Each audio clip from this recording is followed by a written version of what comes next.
ба намоиш гузоштани як асар рӯи саҳнаи театр заҳмати зиёдеро металабад, аммо бинанда онро як кори саҳл мешуморад. замоне коргардони хушсалиқа Музаффар Хаёлов дар ана ҳамин театр намоишномаҳоеро рӯи кор меовард ки тамошогари зиёдро гирдоварда буд.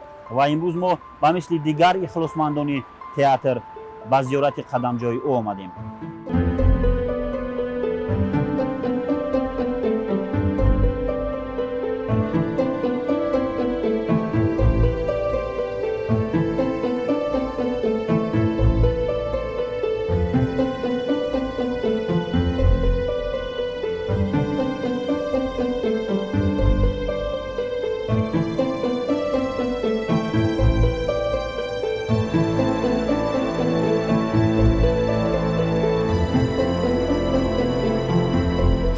аз таъсисёбии театри давлатии ҷавонон аз соли 1971 ки ман ҳанӯз дар бахши аввали актёрӣ мехондам, аз рӯзҳои аввал дар хотирам ҳаст нахустин намоиши театрро ки дари худро барои тамошобинон боз кард, ин Васса Железноваи Максим Горький буд.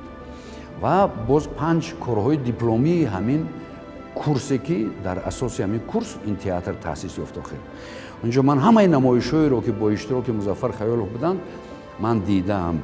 Табиби зӯракӣ, хуб, Васса Железнова, Пирии пурзаҳмат, инҳо намоишҳои корҳои дипломии онҳо буданд ки Музаффар Хаёлов инҷа хеле ҳам нақшҳои рангину хеле гуворо доштанд. ҳанӯз ҳунарпешаи ҷавон баъди хатми институт миёни ҳамаи ҳамкурсошон албатта боз камубеш фарқ ҳам карда меистод, чунки ҳунари фарқкунанда дошт. дар ниҳодаш як ҳунари воқеан ҳам истеъдоди худододӣ дошт.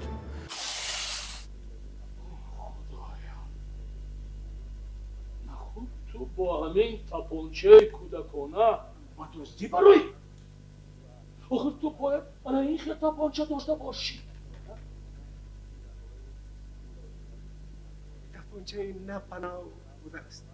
хориҷӣ? ҷаноб, ман ин тапончаро ман аз кисаи як кӯдак дуздидам. медонед, ман одатан бо ин тапонча дар кӯча ба ягон кас ҳуҷум мекунаму аз пасашу мили тапончаро ба пушташ мемонаму наҷум мебиям. ҳамин ки наҷум бид, ман кисаҳошро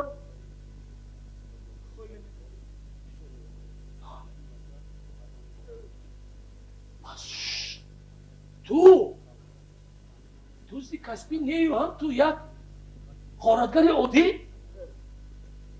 не ҷаноб, ман пештар ғоратгариҳои калон содир мекардам, лекин акнун ба ин хотима додам ҷаноб. тамом. акнун ба ҳар хонае ки дароям чизи чорае ки ба чашмам афтид мегираму ғайб мезанам. ман ҷаноб хасис не, тамоман хасис не. чӣ басӣ?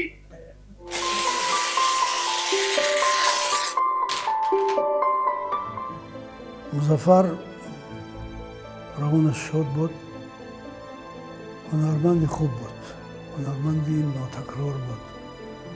ҳам аз ҷиҳати коргардонӣ ҳунари хуб дошт ва ҳам аз ҷиҳати ҳунарварӣ, яъне ду ҳунарро дар худ дошт.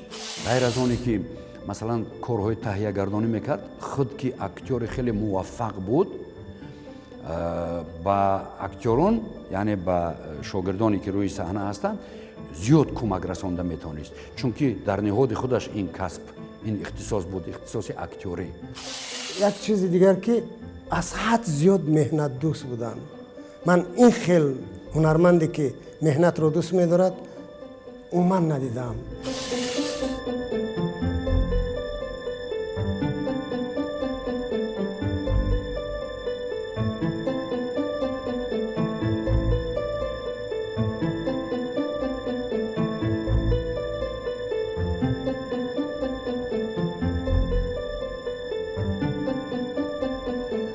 дар ҷодаи санъати театрӣ ба монанди Музаффар Хаёлов ҳунарманд кам гузаштааст. мегӯянд ки ба як шахс ҷавонмард чин ҳунар кам аст, лекин مظفر خیالوف اگر گیم اگر چند تام گیم خطا نمیکنیم چون که هم اکتیوری خوب بودن هم رسام بی‌نظیر بودن هم ترجمان خوب بودن. من با همراهی آن کس در بسیار نمایشنامه‌ها اشتراک کردم. با قلم مظفر خیالوف گمراه خودشان نوشته بودند و خودشان به صحنه گذاشته بودند. گمراه درباره تربیت فرزند و فرزند یکه و یگانه پسرشان گمراه شد و هلاک گردید. من مادر را که می‌بازیدم این نقش رو باور کنید در صحنه با سکته دل جان می‌دهد و هر وقتی که من در صحنه از روی نمایش از روی عموما من خودم قریب که بیهوش می‌شدم و می‌افتیدم و در اینجا مظفر جان در پس پرده ها می ایستاد و انتظار بود که من یک باره خود جان ندهم و با تماشاوی نمایشنامه همزمان می آمد و مرا می برداشت. من چون که در حقیقت بیهوش به حال خواب می رفتم در بالای صحنه.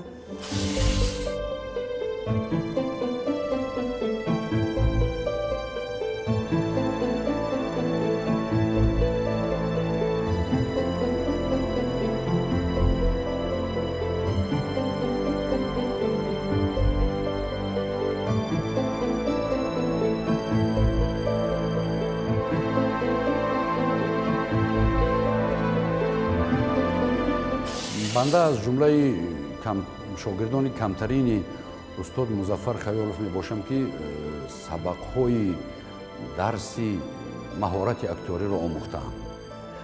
ҳанӯз дар бахши дуввуми донишкадаи давлатии санъат таҳсил карданамон яке аз устодони маҳорати актёрии мо музаффар хаёлов буданд. ҳанӯз ҷавони навакак донишкадаи давлатии театрии шаҳри Москваро хатм карда омада. дар қатори музаффар хаёлов Қурбон ҳомидов марҳум, хуб Ғолиб Исломов, Шодӣ Солеҳ, Тағоимрод Розиқов, Асалбагим Саодатова низ ба мо дарс мегуфтанд, вале Музаффар хаёлов хеле зиёдтар ба мо дарс гуфтанд ва мо маҳбубияти зиёде доштем ба Музаффар хаёлов, чунки воқеан ҳам як дарсҳои хеле ҳам бисёр аҷибе. ҳозир дар солҳои охир бисёр шогирдони шуъбаҳои актёрӣ ва факултаи актёрии донишкадаи давлатии санъат дарсгӯиҳои устод Ҳошим Гадоевро хеле зиёд таъриф мекунанд, тавсиф мекунанд ва миёни онҳо қиссаҳои зиёде ниҳам ҳаст миёни шогирдон. ана ҳамин Музаффар хаёлов ҳам ҳамин қабил устод буданд.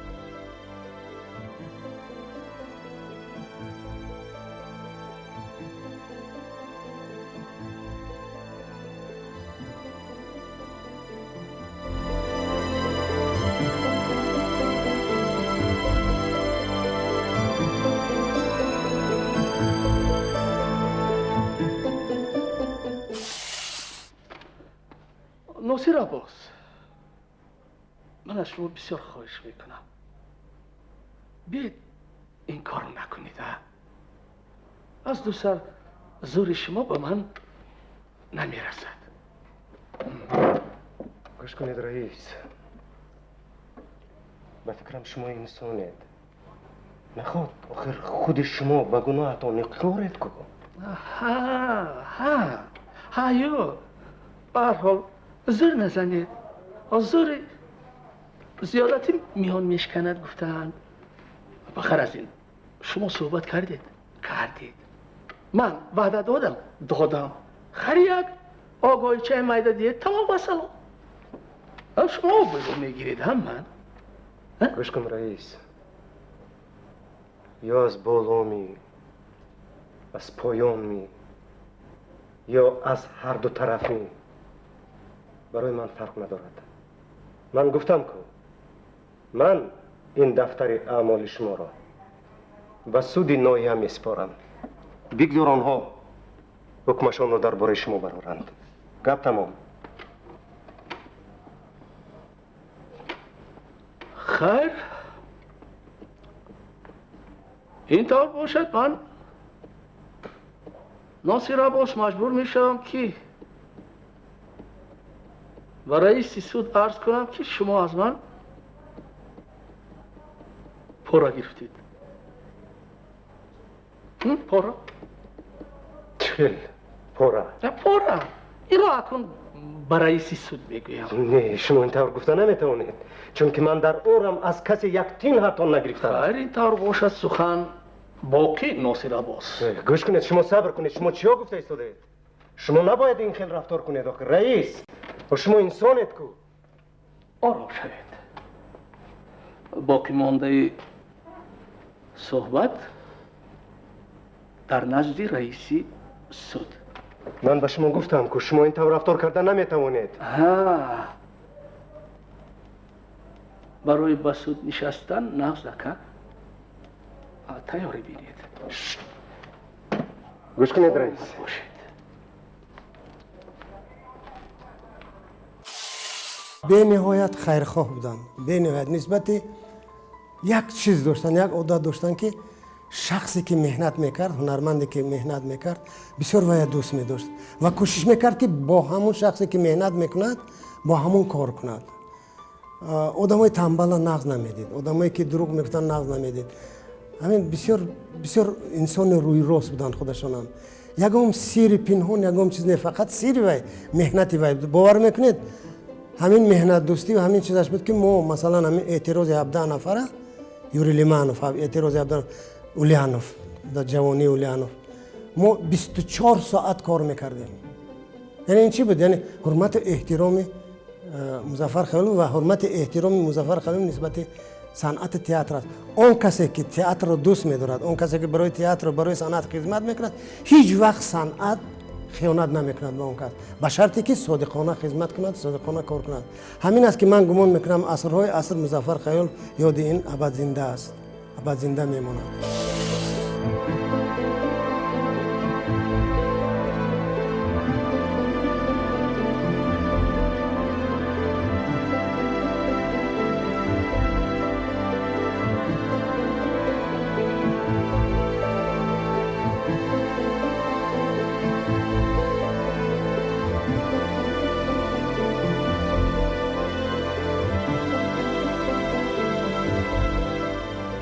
و هیچ کس هرگز گفته نمیتواند در حق یک هنرپیشه، یک ایجادکار، یک مصور، یک کارگردان که اون چه آرزو و چه امیدها دارد.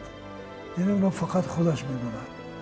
و خیلی افسوس میخورم من و خصوص از او که این انسان با همه آرزو و امیدها خیلی جوان رفت. یعنی که من نمیدونم این چی سبب شد. شاید کم کاستی های زندگی، شاید دشواری های روزگار، شاید یعنی اون ذوق تلاش با اون آرزو و امیدهایی که داشت، یعنی اونا بالا گرفتن. نمیدونم چی سبب شد و من امروز همروی همکاران و همروی اون دوستایی که با هم میخوندیم از اون بیشتر وقت میشینیم، یاد میکنیم، یادآوری میکنیم و دیگر چی میگویم که روانش شد بود. همیشه زحمت کارگردان پشت پرده میماند، ولی نه همه این زحمت را میبیند و درک میکند. مظفر خیالوف با نقش‌های آفریده‌اش در روی صحنه تئاتر تا هنوز در دل و دیده مردم جای دارد. میتوان گفت که خیالوف یک هنرمندی است که واقعا سهم خود را در صحنه تئاتر تاجیک گذاشت. باشد که امروز تماشابین تئاتر از صنعت والای این هنرمند یک چیزی برای خود گرفته باشد. خالدگری برجسته آکاپونی را از یاد می‌دانستم. سال 2001 اکتیور، کارگردان تئاتر و هنرپیشه شایسته تاجیکستان مظفر خیالوف از دنیای تئاتر و سینمای تاجیک برای همیشه رفت، ولی تا امروز نامش جاویدان است. میکنم.